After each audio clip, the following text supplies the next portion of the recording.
TV Africa, your first in housing development broadcasting. A 2024 report by the African Policy Center highlights that Africa contributes less than 4% of the global climate emission, yet Africa suffers the most from climate change. Rising temperatures, desertifications and flooding, extreme weather conditions are threatening food security and displacing communities in Africa. This is bringing an economic situation that we've never felt before.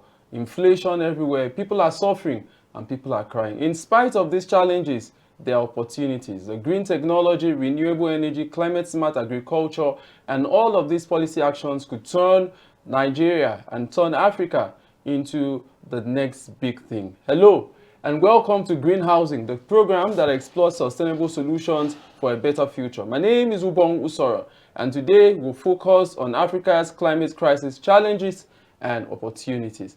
We are going to be having an engaging episode ahead. We'll look at insights, real-life situation, case studies, and practical solutions on how to tackle the problem of climate change. Climate change is actually affecting our mothers in the villages, affecting everybody, the rural dwellers, and everybody suffering from the effects of climate change. Stay with us. This is Green Housing on Housing TV Africa. Visit Housing TV Africa on YouTube and click on the subscribe button. Subscribe to Housing TV Africa to stay updated on latest happenings in Nigeria's housing sector. Follow our social media pages, like and share our posts on Facebook, Housing TV Africa, on Twitter, Housing TV Africa, Instagram, Housing TV Africa. Join the conversation and keep up with latest housing updates.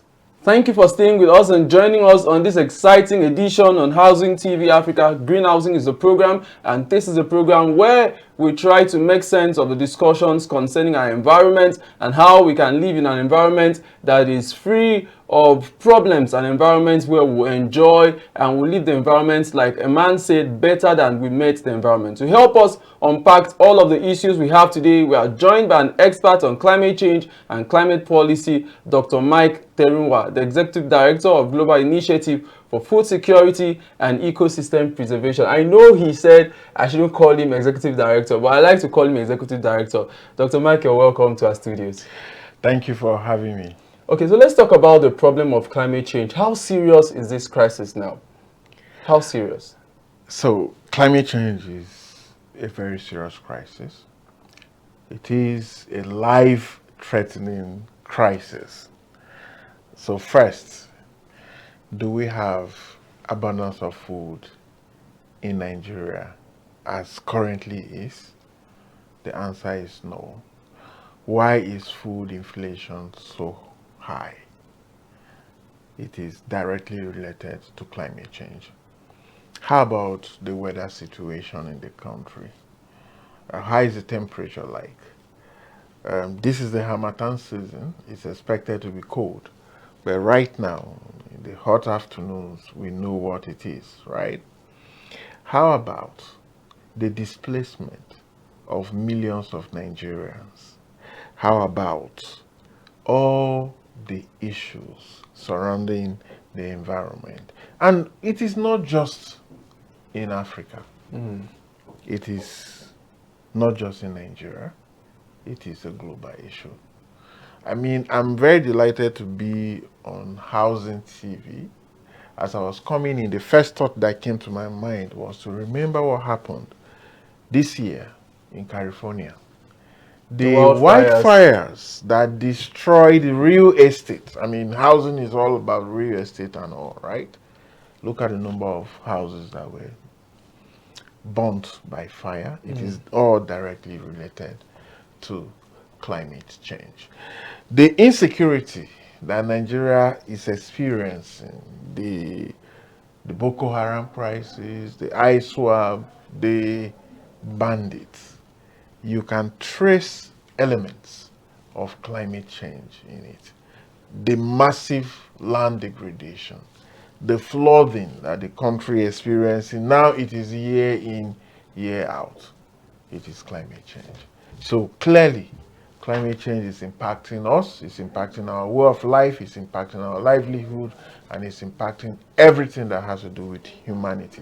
You know, because I believe in the data and talking about climate change, it's very clear that climate change is actually something that is real. But we know that today, a lot of people, if you also go on social media, you see a lot of misinformation. People are saying climate change is not true. Of course, the US and some countries are even suspending, the assistance they give to some organizations that help to talk about these things. And even African leaders are saying, I'm asking two questions now in one. African leaders are saying that nothing should concern Nigeria with climate change advocacy because we contribute less than 4% to the global climate emissions. Does it really make sense that in a country where we contribute less than 4%, we should be so interested in climate conversations? Yes, we should be interested in climate conversations because we are the most vulnerable country or countries or continent to the impact of climate change. When there is a climate or extreme weather event in Nigeria, who suffers? Is it the US or the Europeans that suffers? It is us and our people. When the 2012 flooding happened and the 2022 flooding happened, that the country was cut into two, right? Who suffered it?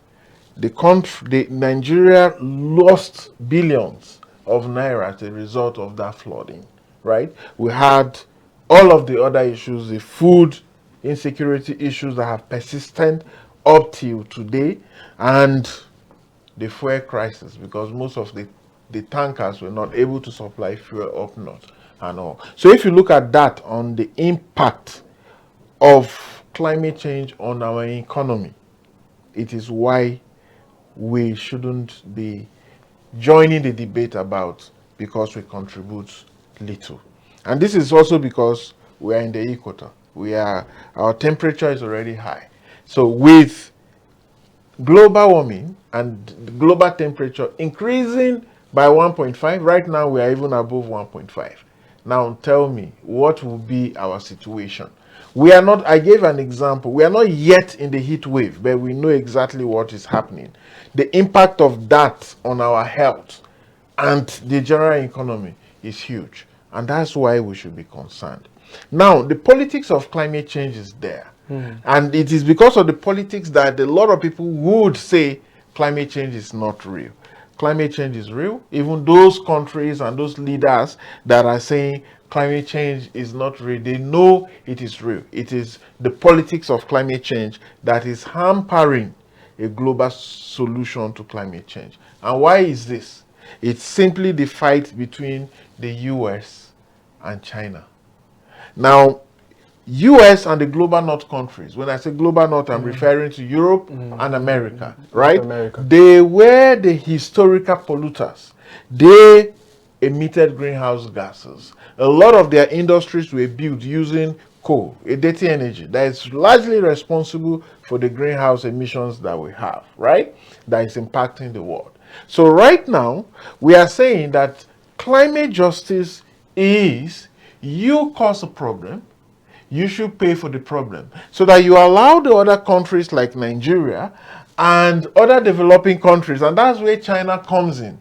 China is no longer a developing country. It is seen as an emerging economy, and competing with the US. But when US is paying money for climate damages to the global climate fund and all, China still benefits because China is still part of the developing countries. And this is where the politics is. And that's why a lot of people will say climate change is not real. Climate change is indeed real. Okay, Dr. Mike is making sense of the discussion and helping us understand that there are so many data. The data is actually out there to show that climate change is real. But Dr. Mike, I'm going to take you on this one now before I go to the next question. Some persons have come out to say that we've had natural disasters time and time again. At least the last 2,000 years, we can trace various disasters historically historically with dates and to where these disasters happen. So when we look at these things will always happen. In fact, floods will always happen. We've had great floods and all of that. So what actually points to the fact that this particular flooding, this particular heat waves, we've had forest fires over years. We've always had that, and I can even tell you that it will happen next year again, especially in those areas of Texas, California, and the rest of them. So what actually proves to us that, to those who may not be able to go through the data, how do you show the common man in the street that there's something called climate change? It is about the frequency of occurrence of those environmental disasters and the magnitude of those environmental Frequency and magnitude. Frequency and magnitude. So let's take, for example, you as a human being. Once in a while you fall sick, you have headache, you are due to stress, right? But if every week you continuously having headache, week in, week out, it means that something is responsible. It goes beyond stress and tiredness, right? You need to have a proper medical checkup. And that is exactly the situation with climate change. Nigerians have had flooding, right, in the past. But if you notice, it has become a yearly occurrence, right? If you look at the rate of desert encroachment into Nigeria, it has become even faster. We are losing like 1.6 kilometers every year, coming into the country. The devastation that happened in California that we are referring to has not happened before. We're talking of real extreme weather conditions, right? So what differentiates it from the natural, and the fact is that there is a natural cause of climate change, okay? And then there is a human cause. Of course, greenhouse emissions have always been there, okay? They come out from volcanic eruptions, for example. All of these go into the atmosphere. But when you now brought fossil fuels, which continuously, emit greenhouse gases into the atmosphere without control, without the necessary sequestration measures to absorb those carbons, is why you have this situation. So the fact is that right now, the magnitude have increased and the frequency have also increased. And that tells you that something is responsible. And that thing is global warming, which is causing climate change. Okay, guys, so let's go on a short break. And when we're back, Green Housing is the program, and we have Dr. Mike Terungwa, who's on the show today, helping us make sense of this discussion. Dr. Mike, when we come back, the next question I'll be asking you is about fossil fuel and the transition of energy to fossil fuel. Stay with us. This is Housing TV Africa. Get credible and authentic housing news at your fingertips by downloading the Housing TV mobile app. You can also join the African International Housing Show live from across the globe through the Housing TV mobile app. The mobile app features live streaming and trending housing news. You can locate the AIHS venue via the app, network with AIHS seasoned speakers, and live chat with exhibitors. You can also order house or building materials at AIHS via this app. Download the Housing TV mobile app now from the App Store and Google Play Store. And don't forget to click on the notification button. Available for both iOS and Android users. Housing TV is also on Star Times, channel 149 decoder. Welcome back. If you're just joining us, this is Green Housing on Housing TV Africa. My name is Ubong Usoro, and we are discussing the nature of Africa's climate crisis, its challenges and opportunities. I have with me in the studio a man I've known who has dedicated his life to helping us understand the issues of climate change, Dr. Mike Terungwa, who's in the studio with me today. Doctor, thank you for helping us make sense. I told you before the break that when we come back, I'm going to be asking you, transition to fossil fuel. Is Nigeria ready? Because a lot of talks about CNG, I go on the social media, people say cars are blowing up in Kano. Yes, the government has actually come out to say those things are misinformation. But are we ready to transition to energy cars, electric cars, and CNG, greener energy, and all of that? some people have said there's no need because you can't. How many cars do we even have on the roads of Nigeria? How many people in Nigeria can afford to fuel their cars? So why are we talking about energy transition when we have not even been able to harness, the energy itself? So what do you have to say about this? So we do not have a choice than to transition. Otherwise, the world will leave us behind. It's also a big opportunity, as you introduced in the program. And those countries that are serious are taking advantage of the opportunity. And that's why you have this conversation about energy transition. For a fact, yes, we know that fossil fuels are responsible for climate change, right? And now, if we decide to wake up today and stop the use of fossil fuels, that is practically not possible. And that's why we came with that word, that term, transition. So it's like gradual shift, slowly moving away from fossil fuels. Now using, other things that emit low emission. Now, Nigeria is a party to the Paris Agreement, which unfortunately the US have pulled out. And we have our NDCs. And in our NDCs, there is the transition to renewable energy. Also, Nigeria have a policy on energy transition. So it means that the national policy on energy yes, transition. so it means that at policy level, we are making steps, we are taking steps. It is the real practicality of it that is slow. Now, when you look at energy transition as it is currently, I can tell you that millions of Nigerians are already transitioning.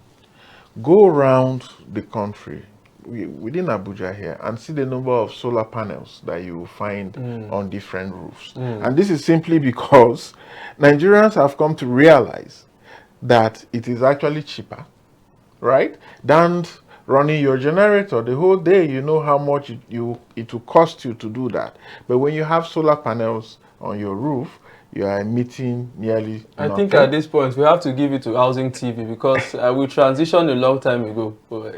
Oh wow, it's amazing. I mean that you are powered with solar, and that is what is happening. A lot of companies, a lot of organizations, and even a lot of government agencies are transitioning already. Okay, the CNG has come as another option. Now, a lot of people will still look at gas as it's not clean, but sometimes we refer to it as a transition fuel because it's actually cleaner, than petrol or diesel, right? But it is cheaper. It is far, far cheaper. I mean, a cubic meter of CNG is about between 250 to 300, as to buying 1 liter of fuel, for nearly 1,000 naira. So a lot of the commercial drivers are making lots of money using CNG than using petrol, as the case is. So, on a very serious note, Nigeria have abundance of gas, right? Resources. In fact, we are even a gas country. Yeah, we do gas flaring. So we are more of a gas nation than even petrol, crude oil. So the truth is, our transition can begin from there. It is not the cleanest, but that is what we have.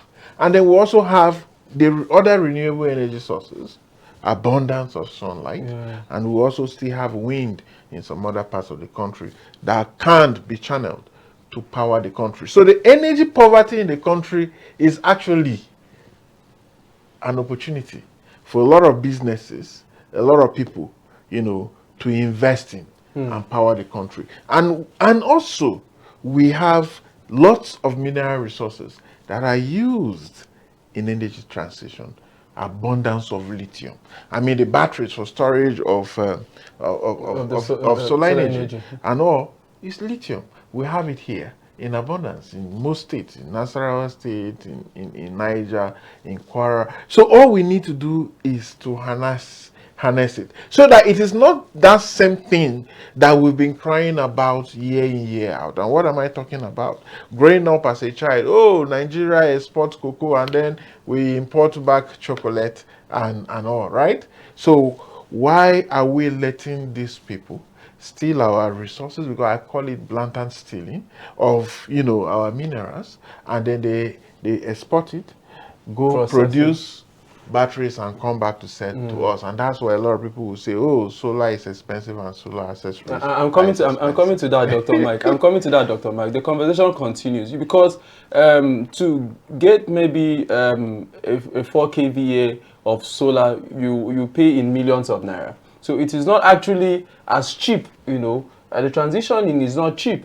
And if you even go around the buildings, I would say, let's go around the country and check the buildings that have solar panels. You're going to see that most of those buildings are owned by Nigerians who are blessed, people who can actually afford it. Can the common man in the streets afford to put solar in his house and all of that? It becomes very difficult. So even the transition is almost the same thing as when we're using the energy that we're using now, because it is still very costly and it is not cost effective. I know you do a lot of job about energy adaptation, mitigation and all of that. How can we help make energy transitioning cheaper for common Nigerians? Because I'm concerned about people in my villages who don't even have electricity, who telling them about solar becomes a problem. You are telling my grandmother that she needs to transition from using the lantern that she's used to, the firewood that she's using to cook, because all of this thing comes in, and you are telling her to now use clean energy in cooking. She doesn't understand. So how do we get this message out, one, and two, how do we make it a cheaper alternative? Because I think that's what Nigerians need now, a cheaper alternative, and not just to theorize how good it is. Let's feel the impact. So when you look at items and you look at products like solar, you look at energy savings or energy efficient stoves, one of the first things you consider, apart from the price, is what is the impact of this on the environment, right? What is the impact on health? Okay, so by the time you quantify all of this, you will see that it's still cheaper. It is far cheaper. If you know the costs of air pollution, indoor air pollution, especially for our mothers in the village, and the cost of using gas, you will see that it's cheaper. The costs of destroying our forest just to produce charcoal or firewood that will be used for cooking, and the impact on biodiversity and the soil and everything, then you will agree with me that it's cheaper. I agree with you that a lot of ordinary Nigerians, in quote, would not be able to afford. And that is why the government needs to come in. And businesses, why do we have to import everything when we can produce it here? Sometimes when we say government, we also look at business. If you look at the number of Nigerians without power, it is a huge opportunity for businesses. Just like Dangote saw the opportunity and had to build one of the biggest refineries, right, in the world. It is the same opportunity that is required. If we develop our resources here and begin to develop and build solar panels is basically silicon. It's sharp sand. It is nothing, extraordinary. We can do it here. So if you do that, the prices begin to drop. So we're advocating for companies that will set up solar panels. Of course. Production and not just installation. Production is the same for lithium batteries. I'm happy that there is a company that has partnered Nasarawa State to build a factory that will be, manufacturing lithium batteries in Nasarawa State here. And we hope that will bring down, the prices. As far as anything imported, the price of the dollar and all is always expensive. So once we're able to do that, some of these things will begin to come down. But in the real sense of it, if you look at the cost, yes, the initial capital is high. And, some banks are also taking advantage of this. If you check around, you see banks are giving small loans to individuals and companies, to enable them, access these things. If you sit and calculate the amount of money you spend fueling your generator for 1 month, you will understand that it is cheaper to go the way of solar. Thank you very much, Dr. Mike. I'm going to be asking some other questions before we end the show today.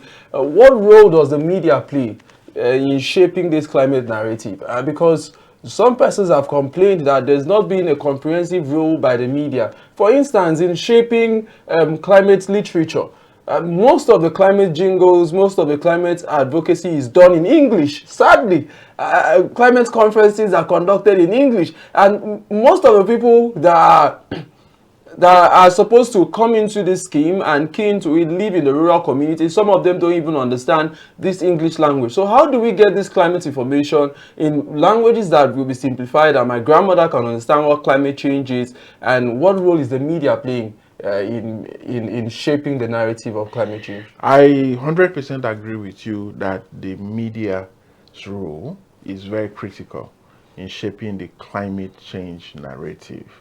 Unfortunately, the fossil fuels company also in some way control the media because they have so much resources at their disposal, right?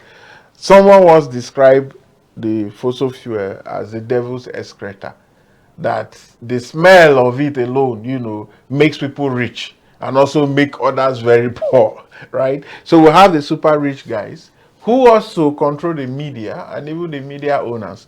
So, and that's why a lot of people, that propaganda of climate change is not real and all, we keep coming up. But if we have the media who believe in humanity, who understand that, look, the world is not just about eat today and die. It's about the future generation. So there is a need to let people understand that climate change is real and is impacting their livelihood even now, and they must take some necessary steps to ensuring that climate action is taken. It's not just at the individual level. Why the individual level is also important, right? The massive and the bigger pollution comes from the industries, the companies. And so government needs to wake up to their responsibility. And to do that, it is the media. And I'm happy that we are discussing climate change on this program. So your media house is also contributing to enlightening the public about climate action and the need to demand for accountability. Because Nigeria is a party, I didn't start today. Nigeria participated in the 1992 Rio Convention, right? And then it stepped down to 1994, the Kyoto Protocol, when the UNFCCC was formed. Nigeria has always been there. You fast forward to the Paris Agreement in 2015, and even the last COP, Nigeria was there. The next COP in Brazil, Nigeria will be there. So we need action. It is not just about signing these treaties and these documents and going with large delegations.